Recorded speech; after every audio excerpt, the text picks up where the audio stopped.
David Martín del Campo afirma que lo mejor que le puede pasar a un escritor es haber sido reportero, como es su caso.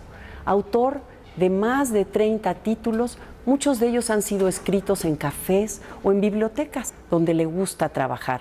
Ha ganado numerosos premios, entre ellos el más reciente por su novela Las 7 heridas del mar, el premio Mazatlán 2012. Vamos a platicar aquí en Palabra de Autor con David Martín del Campo en el Centro Cultural Elena Garro, en el corazón de Coyoacán, en el barrio de La Conchita. Acompáñennos, sean ustedes nuestros invitados. El Centro Cultural Elena Garro lleva el nombre de la escritora, poeta, periodista y dramaturga mexicana Elena Garro. La lectura de Los recuerdos del porvenir o Los cuentos de la culpa es de los tlaxcaltecas son imprescindibles. Se ubica en el número 43 de la calle Fernández Leal, en el emblemático barrio de La Conchita, en el centro de Coyoacán. Esta casa, envuelta en libros, es proyecto de la arquitecta Fernanda Canales González. Los jardines fueron diseñados por Hugo Sánchez y Tonatiu Martínez. Hay un hermosísimo espejo de agua y muros verdes. Además, la artista plástica Paloma Torres realizó las puertas de bronce llamadas El Bosque Transformado. Sin duda, este es un oasis en el mítico Coyoacán.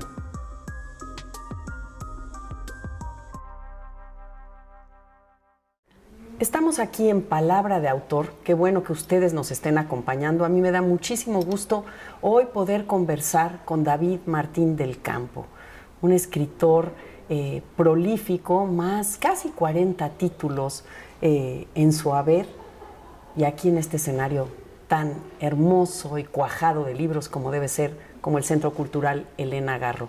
Bienvenido, David.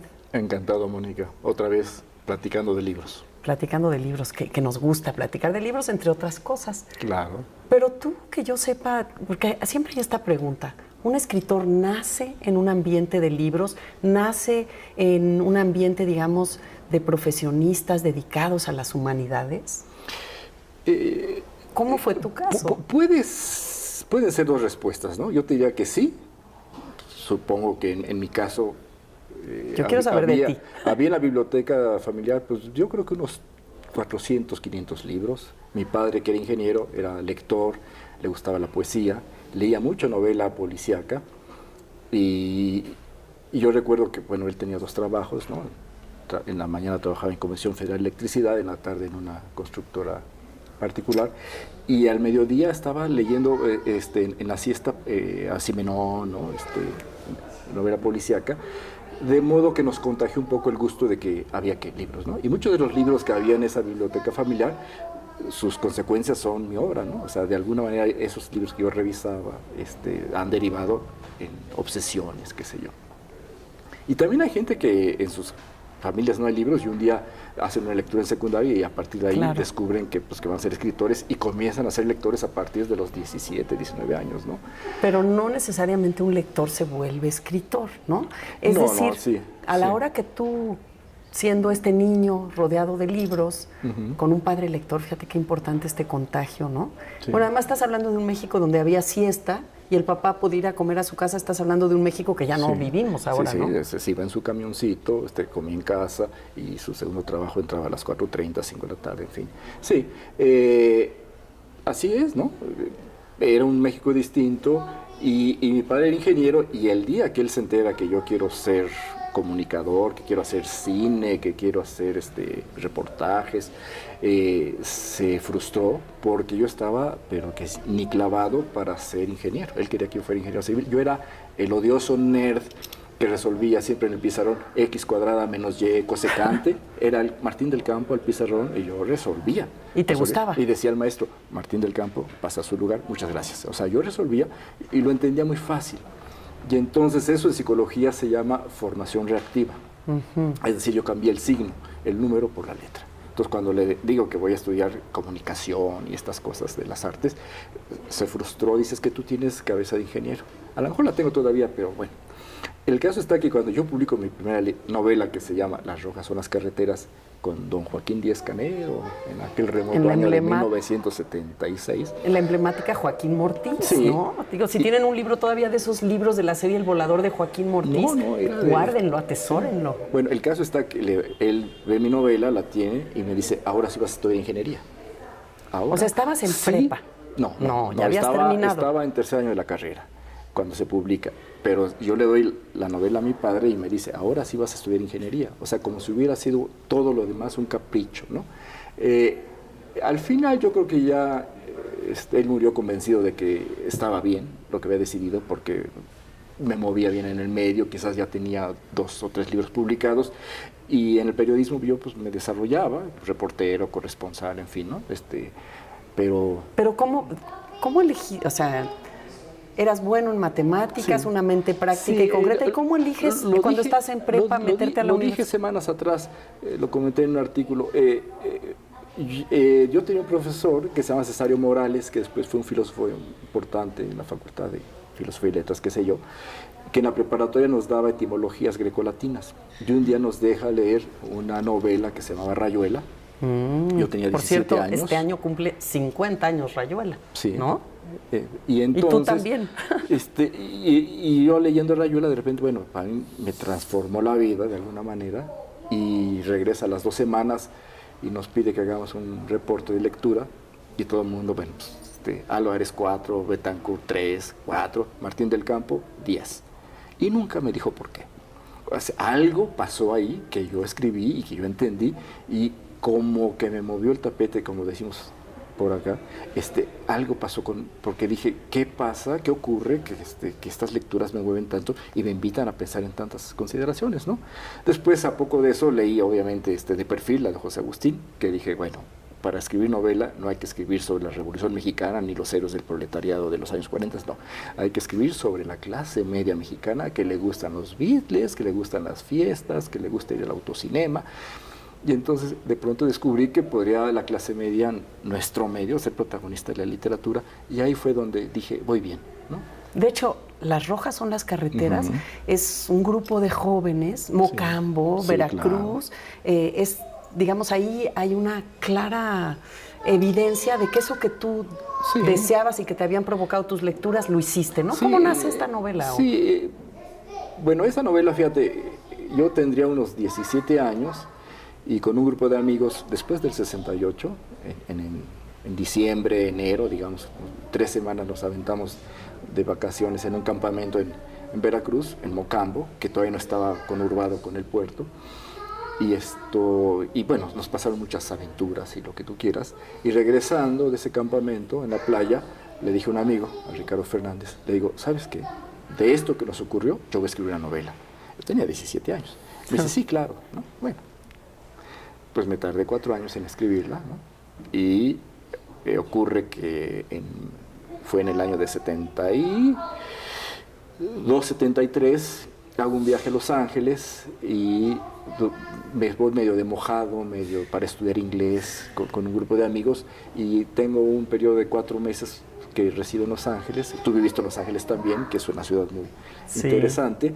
Y en la biblioteca de UCLA, yo iba todos los días a escribir mi novela. Entonces yo regreso de Los Ángeles en la primavera con la novela.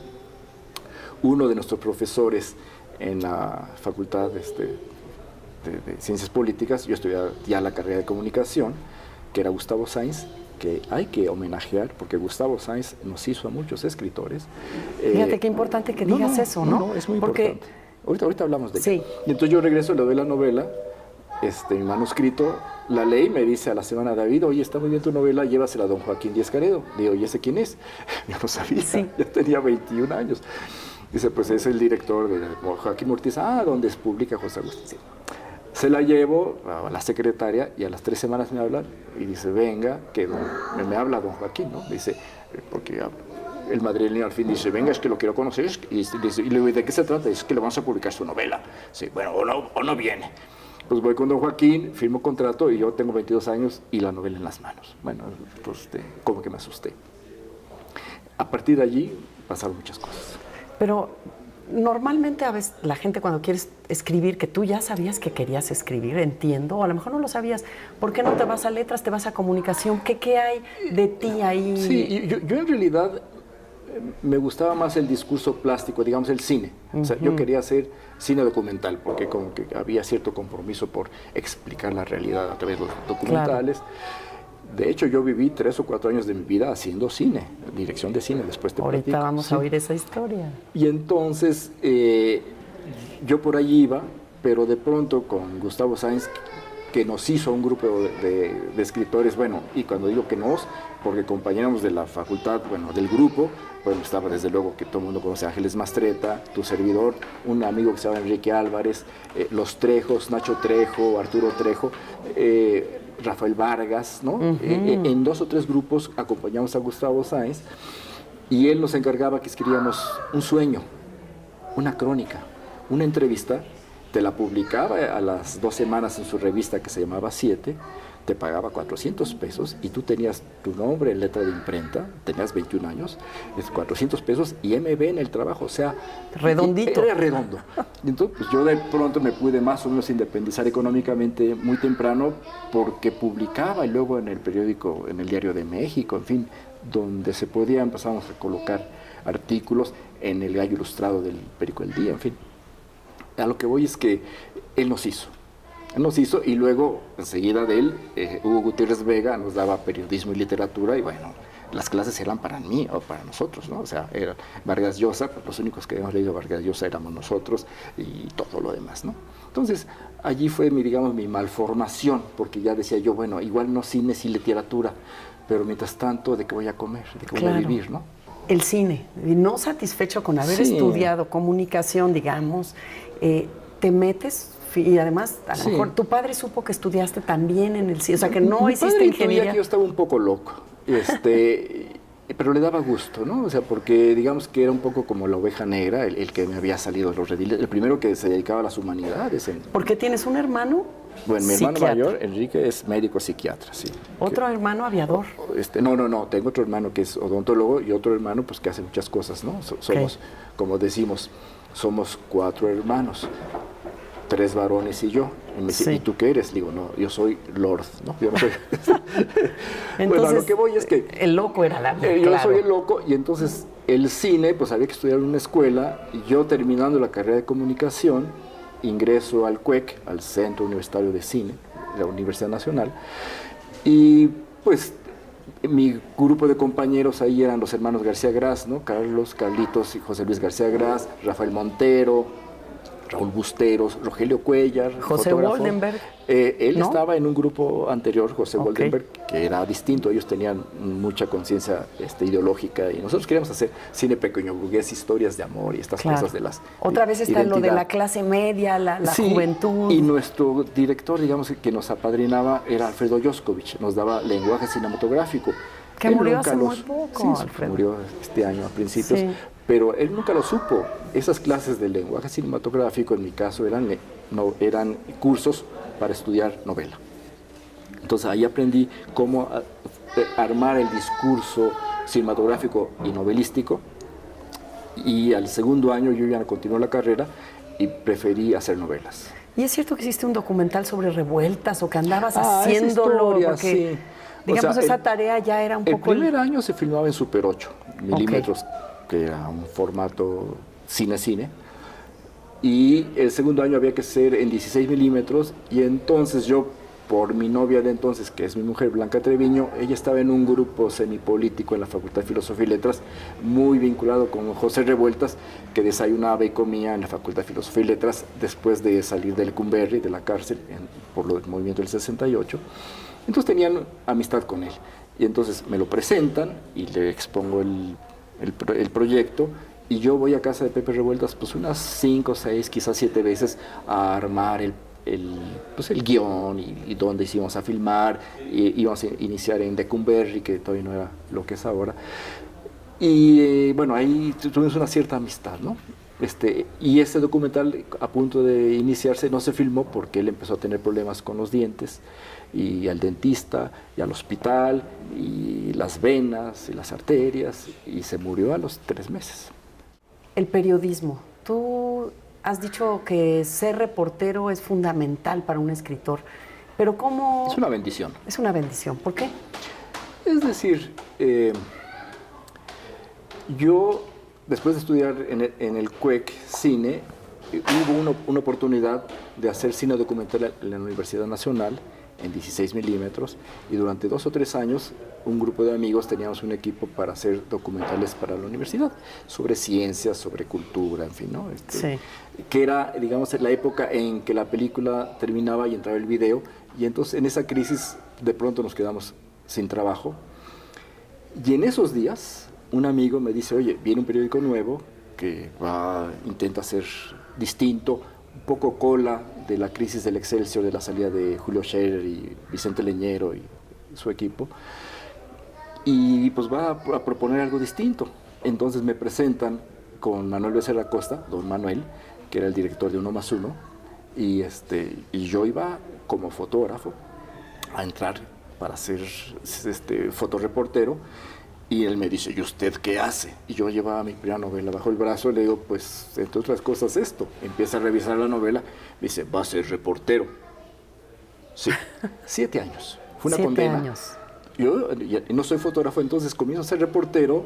Claro, yo venía de la escuela, venía de leer literatura, había publicado una novela, y entonces todos los celos de mis compañeros reporteros, que eran las viejas guardias que sí habían luchado en el periodismo real, pues me tenían ciertos celos de los que yo no me enteraba, porque yo me divertía mucho. Y entonces hice todo tipo de reportajes. O sea, un día estabas haciendo reportajes sobre los basureros en Santa Cruz Mellehualco, otro día estabas en Los Pinos cubriendo la fuente de la presidencia, otro día ibas a una reunión episcopal a Torreón a ver qué decían los obispos sobre el misterio guadalupano. O sea, de todo. Todo, de todo. ¿Y ¿no? es cierto que descubriste la tumba de Lucio Cabañas? Sí, bueno, y me ponen a prueba en algún momento porque como que mis reportajes eran un poco distintos, atípicos, sorprendentes. O sea, era un poco, sí. Había algo de Truman Capote ahí, Sí, algo así, o sea, así yo medio iba novelado. muy ligero, yo iba muy ligero, ¿no? Y entonces me mandan a hacer una serie de reportajes a la Sierra de Guerrero, cuando está el primer gobernador Figueroa, ¿no? Rubén Figueroa, al que secuestró la guerrilla y todo eso. Y entonces en ese momento, durante un par de semanas, con un fotógrafo, Miranda, nos dedicamos pues, a visitar pueblos y lugares, guiados por un profesor que sabía mucho de los movimientos, ¿no? Y estando en Atoyac, que era la cuna, digamos, de donde surgió la guerrilla de Lucio Cabañas, saliendo, le digo a una señora, dice, ya nos vamos, señora, porque venimos a ver lo que dejó Lucio. Y dice, ¿y ya fueron a su tumba? Y le digo, no, señora, ¿cuál? Dice, ahí está su tumba. Bueno, a 2 cuadras vamos al panteón, ahí está la tumba, una lápida de cemento con un clavo, había, ¿no? Lucio Cabañas, 1934, 1975, ¿no? De pronto, bueno, es la primera vez, le digo a Miranda, saca la foto. Y bueno, con eso va a primera plana de que, pues sí, estaba la tumba en Atoyac. Y los 7 reportajes se fueron a primera plana, que se llamaba Guerrero, un ensayo fascista, primer ensayo fascista del país, era una pregunta. Lo cual, te quiero decir, que lo que me pusieran, yo toreaba. ¿Y cómo, o sea, Entonces, y cómo este reportero que está escribiendo novelas, un día... No estoy escribiendo novelas. Ya escribiste novela. Ya escribí novela, pero durante durante 2 años yo dejo de escribir por hacer diarismo. De repente un cuento, alguna colaboración con Fernando Benítez, que éramos muy buenos amigos en el suplemento Sábado, pues sobre los huesos de Cuauhtémoc, o qué sé yo, pero fundamentalmente metido yo al asunto del periodismo. Que además es adrenalínico, sí. Y entonces llega un momento en que digo, ¿no? Yo necesito un espacio para mí. Y le digo al director, don Manuel, me quiero ir de corresponsal a España, se acaban de establecer relaciones, muerto Franco, y me dice, pues váyase, y muy bien. Y yo durante 1 año y medio me voy de corresponsal a Madrid, y ahí empiezo a ser corresponsal, digamos, de fines de semana, a mandar 1 o 2 envíos al diario, y el tiempo restante a hacer mi novela. Claro, el sueldo no era tan bueno, pero sobrevivía ahí, ¿no? Además es una ciudad con que me estoy viniendo mucho más cerca, pero es una ciudad con la que tienes una intensa relación. Mi segunda ciudad es Madrid, ¿no? O sea, mi segunda ciudad es Madrid, y yo a veces me sueño en Madrid, me sueño yendo a las tapas, en fin. De hecho, así como escribiste en la biblioteca de UCLA, Yo sé que escribiste otra novela reciente, La noche en que murió Freud. En la novela, en la Biblioteca Nacional de Madrid, claro, sí. Bueno, a lo que voy es que yo regreso de corresponsal al diario con 2 novelas en el maletín, ¿no? Y entonces pues busco publicarlas. Se publica esta primera novela que se llama Esta tierra del amor, sí, y otra novela que se llama Todos los árboles, y me doy cuenta que soy más feliz escribiendo novela que haciendo periodismo. Entonces yo un día voy con don Manuel Becerra Costa y le digo: don Manuel, ya no quiero ser reportero. Se me queda viendo como si fuera la peor de las ofensas, ¿no? Como entonces, patear el pesebre, ¿no? Sí. Y entonces le digo: pues, ¿qué va a hacer? Le digo: pues quiero trabajar en la sección internacional haciendo trabajo de mesa, corrección, edición. Un tiempo estoy en internacionales y otro tiempo en la sección cultural como director, como digamos director de la sección de cultura, con Humberto Musacchio como jefe de redacción, ¿no? Entonces los dos ahí estamos llevando, y me queda más tiempo para hacer mis novelas, ¿no? Entonces, digamos, soy novelista de medio tiempo y periodista de medio tiempo. Vas cambiando, digamos, las balanzas. Venían las temporadas electorales, ¿no? Y entonces sí me mandaban como cronista para hacer pues, la campaña de Miguel de la Madrid y hacer crónica de los mítines y de lo que iba yo encontrando. Pero como que me usaban así, como una especie de un cascabelito de oro para cierto tipo de crónicas interesantes, pero el fuerte era el trabajo de mesa, y me dejaba la mitad del día para hacer mis novelas, y poco a poco pues fui pergeñando una y otra, ¿no? Y además has sido siempre muy disciplinado. A lo mejor ahí está el ingeniero de X igual a W, ¿verdad? La mente muy, muy práctica. Te lleva a publicar o escribir varias novelas. Dama de noche. Claro. Se hace película. Claro. Y entonces de ahí juntas esta parte, David Martín del Campo, gustoso y estudioso del cine, y David Martín del Campo, escritor. Bueno, yo a veces doy clases en las escuelas de escritores y esto, ¿no? Y siempre les digo que ojalá no aprendan porque son competencia.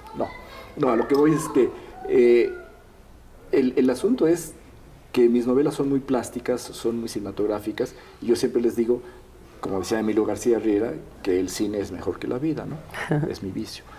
Pero ciertamente mucha gente que lee mis novelas me dice: oye, es como si hubiera visto una película. Y yo lo agradezco, porque finalmente es que siento que lo que quería hacer, o sea, un discurso plástico, aventuras quizás, porque las novelas son aventuras, ¿no? A veces aventuras políticas, aventuras amorosas, aventuras anímicas, aventuras intelectuales, pero aventuras finalmente. Está muy visto en mis novelas, ¿no? Y Alas de Ángel, que fue, digamos, como que esta novela que está aquí, tenemos Alas como de que un Ángel. punto de quiebre, ¿no? Sí. Yo tenía ese capricho de que quería escribir una novela que tuviera que ver con los Camisas Rojas, ¿no? de Garrido Canaval, con la huelga inclinaria de Veracruz en 24. O sea, era una novela histórica y una novela de un piloto aviador, ¿no? Porque el asunto de la aeronáutica nos persigue a mí y a mis hermanos un poco. Sí, de hecho te ocupas de él en otra novela, Cielito Lindo, El Escuadrón 201. Claro. Pero no nos va a dar tiempo de hablar de todas. Bueno, el caso es que escribo Alas de Ángel, la mando al concurso y gana el famoso premio internacional Diana Novedades, que ya no existe. Que ya no existe, pero y a partir de ahí como que empezaron a dejar de decir que Martín del Campo es un periodista que hace novelas. Ahí se les olvidó ya esa parte, y yo fui, digamos, renunciando a esa parte periodista en beneficio de la literatura. Mudaste de piel. Pues digamos. Y quiero llegar al cine otra vez. ¿Qué siente un escritor? Una novela publicada, pero un escritor que sabe de cine porque lo estudió, cuando su novela se hace película y entonces la imaginan otros, es un trabajo colectivo. Pero bueno, Emilio Ebergengi, que era un buen amigo, locutor en Radio Educación, un día me dice: tengo una amiga que está saliendo de la escuela de cine, del CCC, y quiere hacer leyó tu novela y le encantó esta novela que se llama Dama de Noche y quiere hacer una película. Entonces, bueno, platiqué con ella y, bueno, nos encantamos, es una chica muy talentosa, y hicimos el guión entre los dos y se filmó. Es una novela que se desarrolla en Veracruz, que es un lugar que a mí me obsesiona un poco, de unos amantes que en la noche que llegan allí, el tipo que es un viejo muere y entonces la pregunta es, ¿qué hace una muchacha con un viejo muerto en la cama cuando que el tipo tiene muchos recursos, es un ricachón y trae a un antiguo novio? Y bueno, la novela es cómo explotas los capitales de un amante muerto que traes en la cajuela del coche, ¿no? Durante 5 días, ¿no? De eso se trata la novela y otras cosas más terribles, ¿no? Y recuerdo que la portada está Rafael Sánchez Navarro, sí, bueno, ¿no? Dama de Noche, aquí está Rafael Sánchez Navarro, que fue quien la protagonizó, ¿no? Se han tenido como 4 o 5 reediciones y ese es, digamos, es un... Joaquín Mortiz. Joaquín Mortiz, claro, y fue una buena experiencia. Oye, viene otra, ¿no? No desearás, se va a hacer cine. Dicen que cuando hablan de estas cosas como que se salen. Se salen, pero bueno, no vamos a echarle buena vibra. Siento es que hay cierta seriedad. Reciente, el año pasado, publiqué No desearás, cuyo título original era Novelas de ebriedad, fornicación y olvido. Pero la editora como que le pareció que era un título muy largo, me dijo. Y tu nombre es largo. Entonces, y la novela no es tan larga. Busquémosle otro título, entonces le digo, bueno, No desearás. Y bueno, por ahí ya hablaremos ahorita de ella, porque quiero dedicarle. Y la leyó un amigo que está en el cine, Víctor Ugalde, y me dice, oye, me encantó, yo siento que es una película, vamos a filmar. Y bueno, ahorita estoy con un pie en el piso y el otro en el polvo y no sé qué va a ocurrir. Supongo que ese proyecto marchará, pero es una novela muy interesante. ¿Y harías el guión? Bueno, ya lo hice. O sea, la novela ya está hecho guión. Pero el guión... Yo ya lo hice. Tú ya lo hiciste. Sí, o sea, lo bueno de que ahora con las computadoras, pues es que es nada más traducir la parte literaria, hacer secuencias, la escaleta, cumplir, ¿no? Con la historia. Qué maravilla. Y claro, según me dice él, quedó como de 120 minutos. Habrá que quitarle 30 minutos para que quede en los 90 rigurosos, ¿no? Pero bueno, ese ya es problema de él. Entre las muchas cosas que has hecho, David, todas fascinantes, que te han llevado de acá para allá, tú tienes, la amistad te importa, y yo sé que hicieron un experimento que a todos nos asombra y nos fascina. Sí. Hace varios años, este grupo de amigos que se reunían, ¿no? Sí, en el año 86 hubo un encuentro de narradores en Morelia, y el último día que nos regresábamos, hubo una comida y lo que tú quieras, y de pronto alguien habló, ¿se acuerdan del proyecto que hubo de hacer una novela colectiva en la vez anterior del encuentro? Les digo, bueno, ¿por qué no recuperamos el proyecto? Pero no que sea de los 35 participantes, sino lo de los 11 que estamos en esta mesa. Sí, y bueno, y después de 2 copas todos quedamos en que sí. ¿Y son los 11 que están en la foto? Sí, y entonces esos 11 autores decidimos que se hiciera una novela colectiva, y que fueran 2 vueltas, de modo que son 22 capítulos y cada quien es autor de 2. Y tiene el fabuloso nombre del hombre equivocado. Gran nombre. El hombre equivocado fue el editor seguramente por haber publicado. Esa fue la primera novela que publicó Joaquín Díez Canedo Flores, hijo de don Joaquín, cuando él se iniciaba como editor en Joaquín Mortiz. Y fue muy interesante porque, bueno, los 11, tú sabes, a ver si me acuerdo, de Vicente Leñero, Hernán Lara Zavala, Rafael Ramírez Heredia, que vivía aquí a 2 cuadras, tu servidor, Ali Peterson, Cilia Molina, María Luisa Puga. Guillermo Samperio, Joaquín Armando Chacón, Bernardo Ruiz, Gerardo de la Torre y Marco Aurelio Carballo. Los 11. La memoria funciona, ¿eh? La novela, el protagonista tiene 11 personalidades, está esquizoide, a veces se muere, a veces resucita. Es una novela curiosa. Finalmente que pretende ser una novela policíaca y termina siendo una novela de humor. Nos divertíamos mucho porque nos reuníamos para entregar los capítulos semana a semana, de modo que fueron 22 semanas de comidas donde se entregaba el capítulo en un restaurante que se llama La Bodega, en la colonia Condesa, qué sé yo, y a partir de ahí ese grupo de amigos seguimos viéndonos y celebrando, y se volvió una situación de complicidades, ¿no? Claro. Muy divertida, y bueno, y que ha devenido en otras historias, ¿no? Qué maravilla. Yo sé que esto que decíamos que David es muy metódico para trabajar, a mí siempre me impresiona porque dice una novela de tal extensión y en tanto tiempo. Y no solo escribes tu artículo de periódico, otras cosas sueltas, tus novelas, cuentos, sino para niños. Hay una beta infantil y juvenil que has desarrollado muy intensa, que tiene que ver también, yo sé que te divides en el año y un pedazo del año le dedicas a esto. Bueno, en el año, es una historia curiosa porque mi hija Eliette tendría unos 3 años y visitábamos a mi madre que vivía en Polanco y en el regreso se quedaba la niña dormida y vivíamos en un cuarto piso y había que cargar a la niña y cada semana a semana la niña pesaba 400 gramos más. Y un momento que dije, qué tormento, ¿no? Y entonces el problema era cómo mantener despierta a la niña retornando de casa de mi madre, ¿no? Para no tener que y cargarla. Entonces empecé a contar con ella unos cuentos de que había un tlacuache que se comió a la luna y lo que ocurre en el mundo si un tlacuache se come la luna. Entonces, y después una historia sobre unos ratones que suben un zapato viejo que es un barco y son los piratas ratones. Bueno, era una serie de cuentos que inventábamos y reinventábamos. Ella permanecía despierta y subía las escaleras de los 4 pisos despierta, ya no tenía que cargarla. Y al año y medio, un día en unas vacaciones, yo dije, ¿por qué no escribo estos cuentos y que tengan una facilidad? Que fue este primer libro que se llama El Tlacuache Lunático, en fin. El Tlacuache Lunático, aquí está, y de pronto muy descubrí divertido. que una parte de mi alma es el alma de un niño, que es un niño que no ha muerto y que sigue dentro de mí, y de pronto le pregunta al Martín del Campo adulto por qué hago las travesuras de adulto que ese niño no hubiera hecho, y lo regaña. De modo que sí, ciertamente yo parto el año en 2. Digamos que cuando se acercan las Navidades, hacia fines de noviembre, empiezo a idear y a escribir un libro para niños que lo termino escribiendo hacia febrero, ¿no?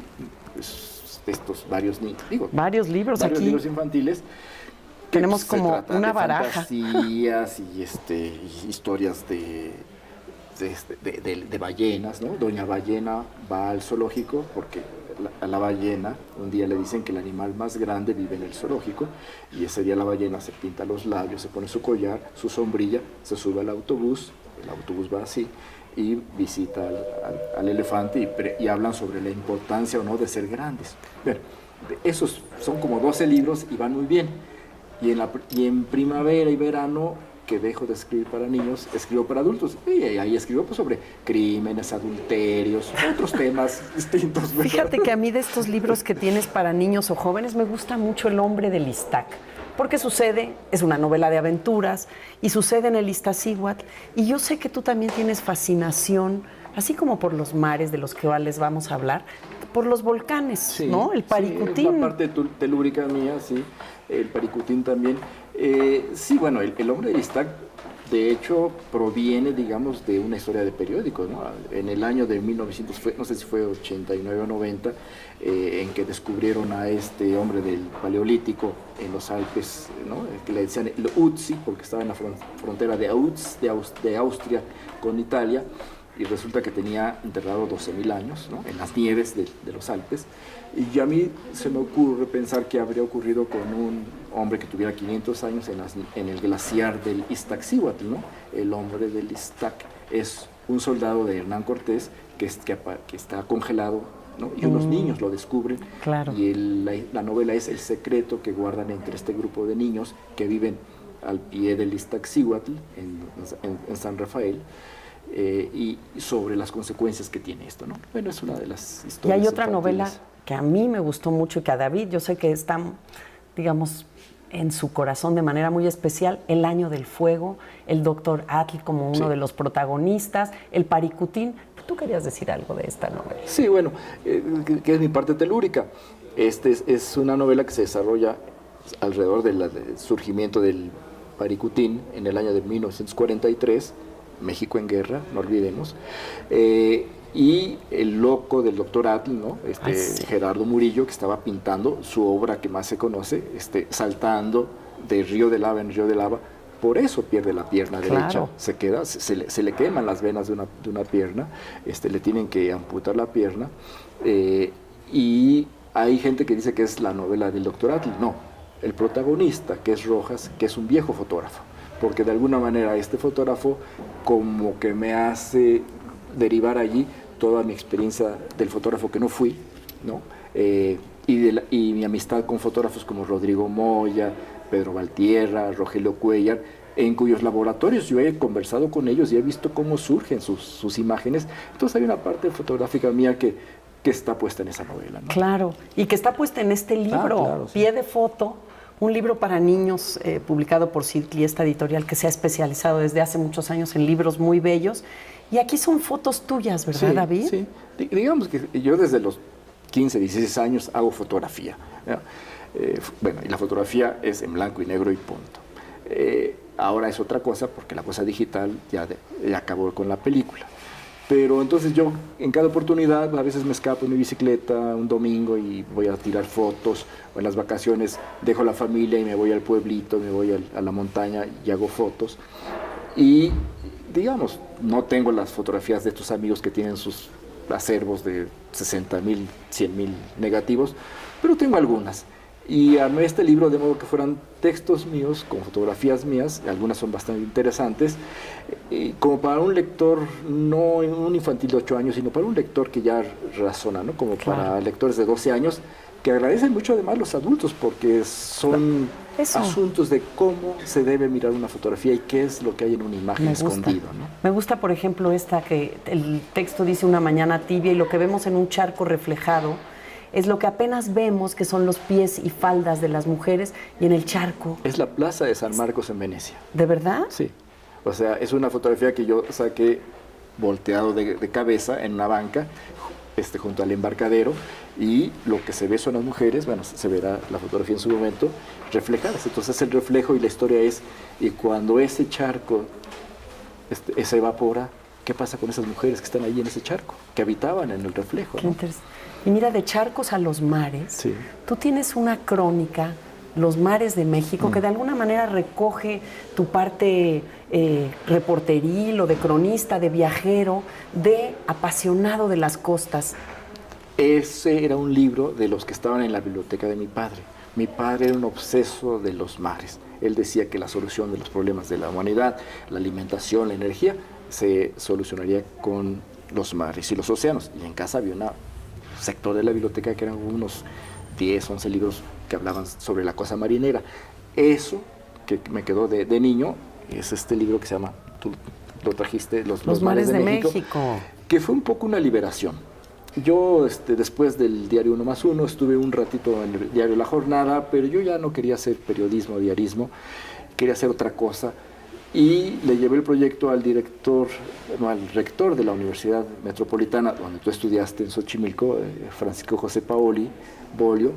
Le llevé el proyecto y me dijo, me encanta tu proyecto, te apoyamos, y me contrataron como investigador durante casi un par de años, de modo que yo me volví un oceanólogo de México y hice como unos 9 o 10 itinerarios, visité todas las costas de los litorales mexicanos, asunto que casi me cuesta el divorcio, pero entonces yo hablaba con guardafaros, con marineros, con pescadores, con directores de turismo, con presidentes municipales, con todo tipo de gente, y sus testimonios de alguna manera acompañan los aspectos de las costas mexicanas, que se llama Crónicas de la Tercera Frontera, porque es frontera norte, frontera sur y nuestra frontera con los mares, ¿no? Y hasta nuestras lagunas costeras, bueno, ¿no? El libro quedó bien y ahora estoy proponiendo una reedición porque, bueno, la parte, digamos, de las estadísticas, pues ha variado los números, ¿no?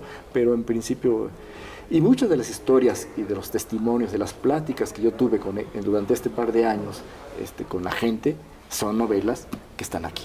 O sea, esas conversaciones, ¿no? Claro. Me liberé del diarismo y comencé a hacer otra cosa.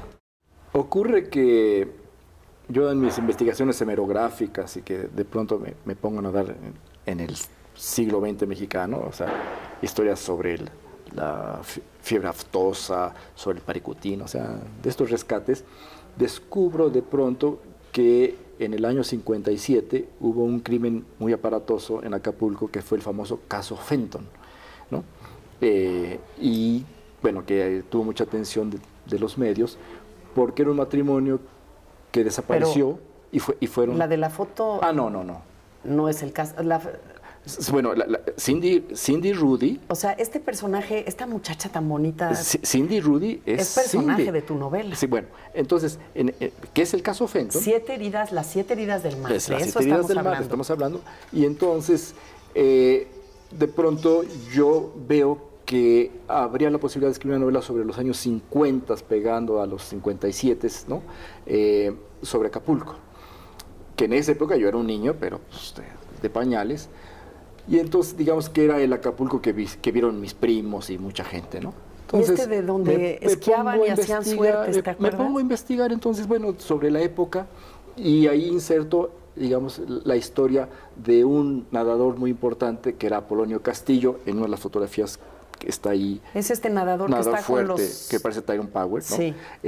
Que es muy conocido, muy famoso, y él resuelve el caso Fenton, porque él saca los cadáveres que habían sido ultimados y amarrados con cadenas, y saca el cadáver del señor Hallock, y después saca la mitad del cuerpo de la mujer, nada más saca la mitad, la otra mitad no se sabe qué pasó, seguramente un escualo. Y la saca como con la compresora. De los primeros hombres rana que hay, ¿no? De los Aqualón, pero a consecuencias de que lo obligan a hacer la segunda inmersión, él muere horas después en casa porque se le nitrogena la sangre.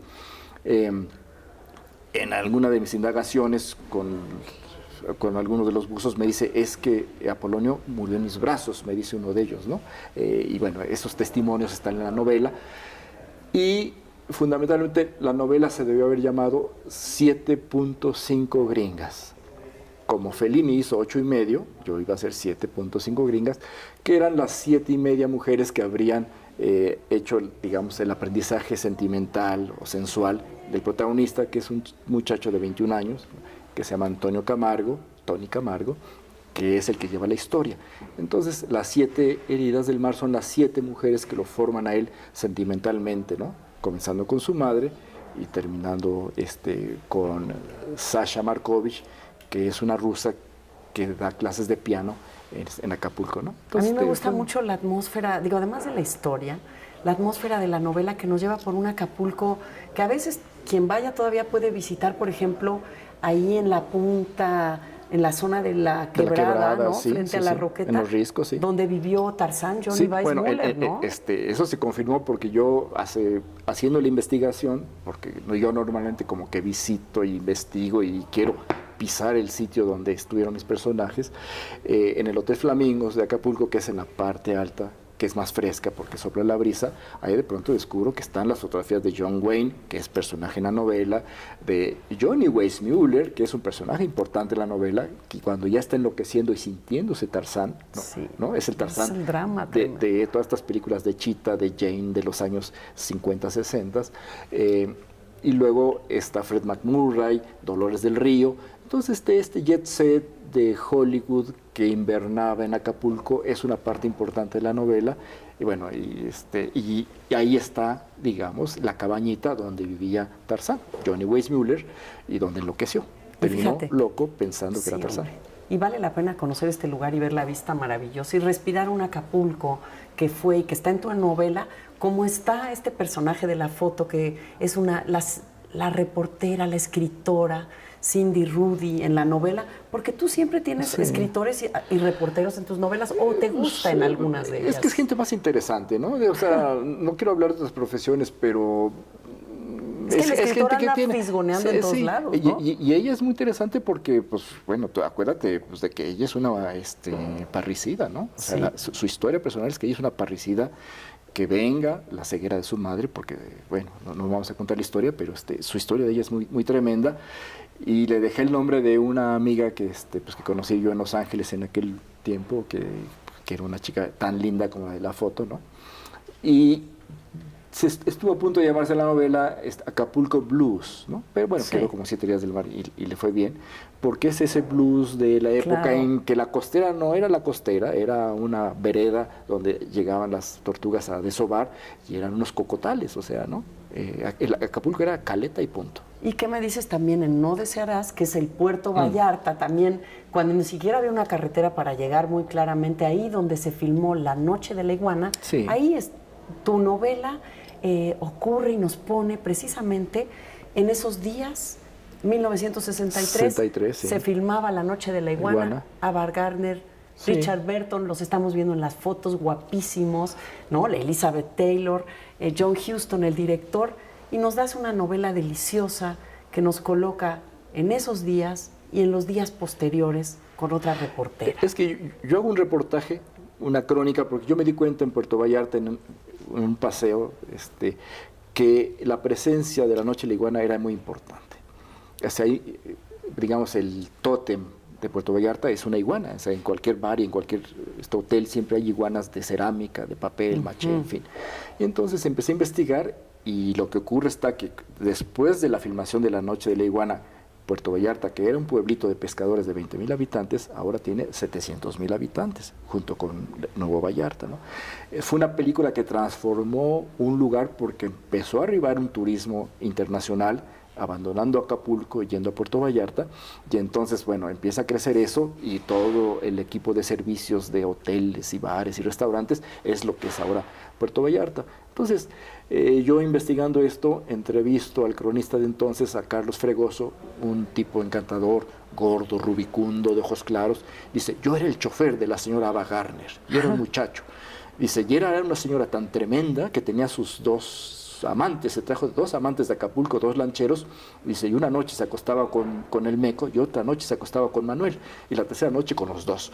Y era tremenda, y no era Ava Gardner, en el pueblo le decían, daba carne, ¿no? Y entonces yo, cuando me empiezo a platicar esto, dice, y se paseaba esquiando con su sombrero y con un daiquiri en la mano. Yo dije, señor, me acabas de dictar el inicio de una novela, ¿no? O sea, pensé para mí, así inicia la novela, ¿no? Yo no sé si se puede esquiar con un sombrero y con un daiquiri en la mano, pero en la novela es posible, de eso se tratan las novelas. Y entonces yo empecé a indagar y hice, digamos, toda la historia que hubo alrededor de la filmación de La Noche de la Iguana, que dirigió John Huston, y que fue un hombre que quiso mucho a México. De hecho, casi muere en Puerto Vallarta, porque él filma, bueno, el Tesoro en la Sierra Madre, ¿no? que lo filma en los años 50, y también filma Bajo el Volcán. Bajo el Volcán. Entonces él quería mucho a México, él fue amigo de Pancho Villa, eso decía él, ¿no? Entonces, era un irlandés loco, que lo vemos en Chinatown, ¿no? Esas escenas de degenerado, y en la novela es en 2 partes. La primera es la filmación de La Noche de la Iguana, que hubo un aparente crimen, y además tenemos que recordar que Richard Burton, o como dices tú, Burton, está casado con su mujer, que vive en Inglaterra. Y también Elizabeth Taylor, y Elizabeth Taylor está casada con Eddie Fisher, que está en Los Ángeles, y los dos están amarrados desde la filmación de Cleopatra, la película más cara de la historia del cine, ¿no? Entonces ellos vienen emparejados, y aquí cada quien vive en su casa y hacen un puente, de modo que en las noches, quién sabe qué ocurre en ese puente, a espaldas de los maridos, ¿no? Bueno, la novela trata de eso en apariencia, porque la verdadera historia comienza a la mitad, cuando es que esa historia, por cierto, no la escribí yo, sino la habría escrito un autor que se llama Peter Koff, ¿no?